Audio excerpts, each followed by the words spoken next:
സമാധാനപരമായ പ്രതിഷേധങ്ങൾ വൈദേശികരുടെ താൽപര്യത്തിനു വേണ്ടി ഹൈജാക്ക് ചെയ്യപ്പെട്ടെന്ന് ഇറാൻ ഭരണഘടനാ കൗൺസിൽ വക്താവ് ഹാദി തഹാൻ നഫീസിന്റെ പ്രസ്താവന പുറത്തുവന്നിരിക്കുകയാണ്.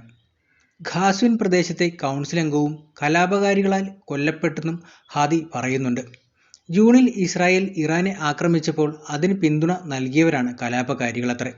1000-ഓളം ഇറാനികളുടെ രക്തം അവരുടെ കൈകളിലുണ്ടെന്നും ജീവിതത്തെക്കുറിച്ചുള്ള സമരം അവർ ഹൈജാക്ക് ചെയ്തിരിക്കുകയാണെന്നും അദ്ദേഹം പറഞ്ഞു കഴിഞ്ഞു. പ്രതിഷേധങ്ങൾക്കിടയിൽ നിന്നും മൊസാദ് ചാരനെ പിടികൂടിയതായി IRGC രഹസ്യാന്വേഷണ വിഭാഗവും വ്യക്തമാക്കി കഴിഞ്ഞു. ഇറാന്റെ ആഭ്യന്തര വിഷയത്തിൽ US-ഉം ഇസ്രായേലും ഇടപെടുന്നതിനെതിരെ വിദേശകാര്യമന്ത്രി അബ്ബാസ് അരാക്ചിയും മുന്നറിയിപ്പ് നൽകിയതിന് പിന്നാലെ ഗുരുതര സാഹചര്യം ഉടലെടുത്തിരിക്കുകയാണ്. ഏതു നിമിഷവും ഇസ്രായേലിന്റെ നേർക്ക് ആക്രമണം ഉണ്ടായേക്കാമെന്ന പ്രസ്താവന ഇറാന്റെ ഭാഗത്തുനിന്ന് പുറത്തു വന്നു കഴിഞ്ഞു. ഇറാന്റെ സൈനിക താവളങ്ങളും പ്രധാന നഗരങ്ങളും അടക്കം ഇറാനെ വളഞ്ഞുകൊണ്ട് ഇറാനും അവരുടെ സഖ്യകക്ഷികളും ആയുധങ്ങൾ വിന്യസിച്ചതായാണ് പ്രസ്താവനയിലൂടെ അറിയിച്ചിരിക്കുന്നത്.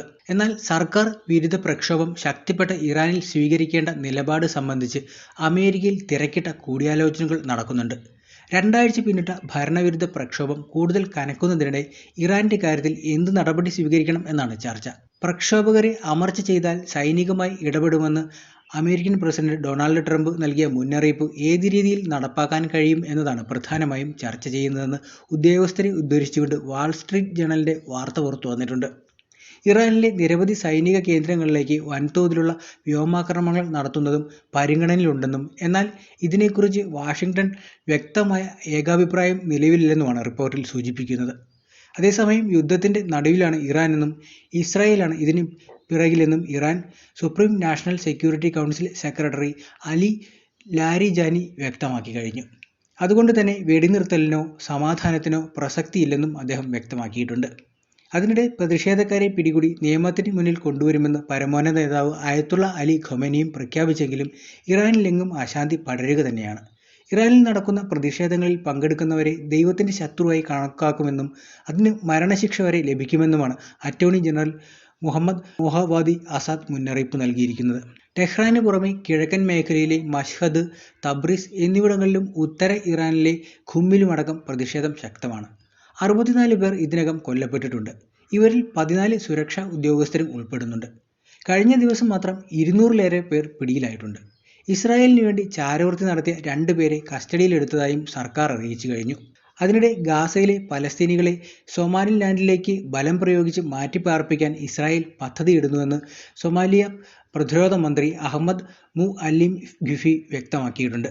ഇത് സംബന്ധിച്ച് തങ്ങൾക്ക് വിശ്വസനീയമായ കേന്ദ്രങ്ങളിൽ നിന്ന് വിവരം ലഭിച്ചിട്ടുണ്ടെന്നാണ് അൽ ജസീറയ്ക്ക് നൽകിയ അഭിമുഖത്തിൽ ഖിഫി വ്യക്തമാക്കുന്നത്. സൊമാലിലാൻഡ് സൊമാലിയയിൽ നിന്ന് 1991-ൽ സ്വാതന്ത്ര്യം പ്രഖ്യാപിച്ചിരുന്നു. എന്നാൽ ഇതിന് ഐക്യരാഷ്ട്രസഭയുടെ അംഗീകാരം ലഭിച്ചിരുന്നില്ല. 2025 ഡിസംബറിൽ ഇസ്രായേലാണ് ആദ്യമായി സൊമാലിലാൻഡിനെ സ്വതന്ത്ര സ്റ്റേറ്റായി അംഗീകരിച്ചത്. ഇതിന് പിന്നിൽ ഇസ്രായേലിന് കൃത്യമായ ലക്ഷ്യങ്ങളുണ്ടെന്ന് ആരോപണം ഉയർന്നിരുന്നു. പിന്നാലെയാണ് ഗാസയിലെ ജനങ്ങളെ സൊമാലിലാൻഡിലേക്ക് മാറ്റാനാണ് ഇസ്രായേൽ നീക്കമെന്ന ആരോപണവുമായി സൊമാലിയ മന്ത്രി രംഗത്തെത്തിയിരിക്കുന്നത്.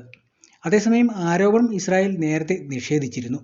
പലസ്തീനികളെ ബലം പ്രയോഗിച്ച് കുടിയൊഴിപ്പിക്കുന്നത് തങ്ങളുടെ കരാറിന്റെ ഭാഗമല്ലെന്നാണ് ഇസ്രായേൽ വിദേശകാര്യമന്ത്രി ഗിഡിയോൺ സാർ കഴിഞ്ഞ ആഴ്ച ഇസ്രായേലിന്റെ ചാനൽ 14 നൽകിയ അഭിമുഖത്തിൽ പറഞ്ഞത്. രാഷ്ട്രീയം, സുരക്ഷ, വികസനം തുടങ്ങിയ നിരവധി കാര്യങ്ങൾ സൊമാലിലാൻഡുമായി ബന്ധപ്പെട്ട് ചെയ്യാനുണ്ടെന്നും പലസ്തീനികളുടെ കുടിയൊഴിപ്പിക്കൽ ഇതിന്റെ ഭാഗമല്ലെന്നുമാണ് ഗിഡിയോൺ സാർ പറഞ്ഞിരിക്കുന്നത്. എന്നാൽ കരാറിന്റെ കൂടുതൽ വിശദാംശങ്ങൾ വെളിപ്പെടുത്താൻ അദ്ദേഹം തയ്യാറായിട്ടില്ല. പലസ്തീനികളെ പുനരധിവസിപ്പിക്കുക, ഏദൻ ഉൾക്കടലിന്റെ തീരത്ത് ഒരു സൈനിക താവളം സ്ഥാപിക്കുക, ഇസ്രായേലുമായുള്ള ബന്ധം സാധാരണ നിലയിലാക്കാൻ അബ്രഹാം അക്കോർഡിൽ ചേരുക എന്നീ ഇസ്രായേലിന്റെ 3 വ്യവസ്ഥകൾ സൊമാലിലാൻഡ് അംഗീകരിച്ചതായി Somalia president Hassan Sheikh Muhammad നേരത്തെ വ്യക്തമാക്കിയിരുന്നു. എന്നാൽ ഇതിന് പിന്നാലെ തങ്ങൾക്ക് നേരെയുള്ള ഏത് ആക്രമണത്തിനും തിരിച്ചടിയുണ്ടാകുമെന്ന് US പ്രസിഡന്റ് ഡൊണാൾഡ് ട്രംപിന് ഇറാന്റെ മുന്നറിയിപ്പ് വന്നിരിക്കുകയാണ്.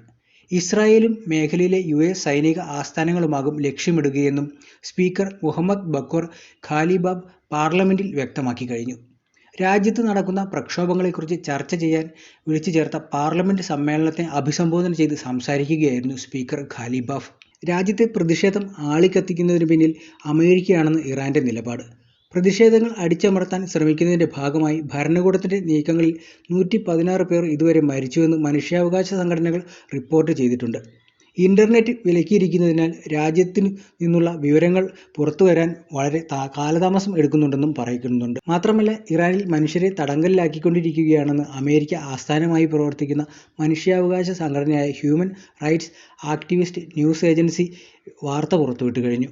അതേസമയം മുൻപെങ്ങുമില്ലാത്ത വിധം ഇറാൻ സ്വാതന്ത്ര്യത്തിന് അടുത്തു നിൽക്കുകയാണെന്ന് ട്രംപ് പ്രതികരിച്ചിരിക്കുന്നത് ഏതു നിമിഷവും ഇറാന്റെ ആക്രമണം ഉണ്ടായേക്കാമെന്ന ഭീതിയിലാണ് എന്നോർത്തുകൊണ്ടാണെന്നാണ് പറയപ്പെടുന്നത്. രാജ്യത്ത് ഇന്റർനെറ്റ് വിലക്കിയെങ്കിലും സ്റ്റാർലിങ്ക് ഉപഗ്രഹ ട്രാൻസ്മിറ്ററുകൾ വഴി ഓൺലൈനുകളിലൂടെ വീഡിയോകൾ പങ്കുവയ്ക്കപ്പെടുന്നുമുണ്ട്. പുറത്തുവന്ന വീഡിയോകളിൽ വടക്കൻ ടെഹ്റാനിലെ പുനാക് മേഖലയിലുള്ളവയിൽ സമാധാനപരമായി തെരുവിലൂടെ പ്രതിഷേധിക്കുന്നവരെ കാണുന്നുണ്ട്. കാറുകളുടെ ഹോൺ മുഴക്കി പ്രതിഷേധിക്കുന്നവരുടെ വീഡിയോയും പുറത്തുവന്നു കഴിഞ്ഞു.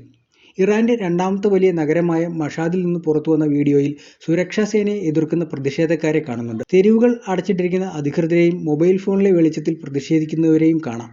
അവശിഷ്ടങ്ങൾക്ക് തീയിടുന്നവരെയും റോഡ് തടയുന്നവരെയും കാണുന്നുണ്ട്. ടെഹ്റാന്റെ തെക്ക് കിഴക്ക് 800 മീറ്റർ മാറിയുള്ള ഗർമാനിലെ പ്രതിഷേധ വീഡിയോകളും പുറത്തുവന്നു കഴിഞ്ഞു. വ്യാഴാഴ്ചയാണ് ഇന്റർനെറ്റും രാജ്യാന്തര ഫോൺ കോളുകളും ഇറാൻ ഭരണകൂടം വിലക്കിയത്.